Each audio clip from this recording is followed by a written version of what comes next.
Áno. Dobre, môžeme? Takže zdravíme vás z Areny 71, pri mikrofóne tu je Milan Burček, brankár HBK Diagova, takže Milan, odohrali ste dnes odchytali ste skvelý zápas, bol to derby zápas proti Martinu, zvíťazili ste, takže aké máte pocity? Tak pocity sú dobré, myslím si, že chalani zvládli zápas perfektne a čo k tomu viac dodať, sypalo nám to strelecky hlavne, to rozhodlo si efektivita striel. Dostali ste 2 góly, zamrzelo vás to nejako? Tak v tomto zápase ma to až tak nemrzí. Dôležité bolo hlavne v úvode, že super nepremenil trestné strieľanie a to sa na tom zápase podpísalo, si myslím.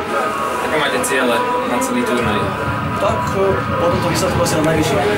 No, ďakujem vám za rozhovor. Ďakujem.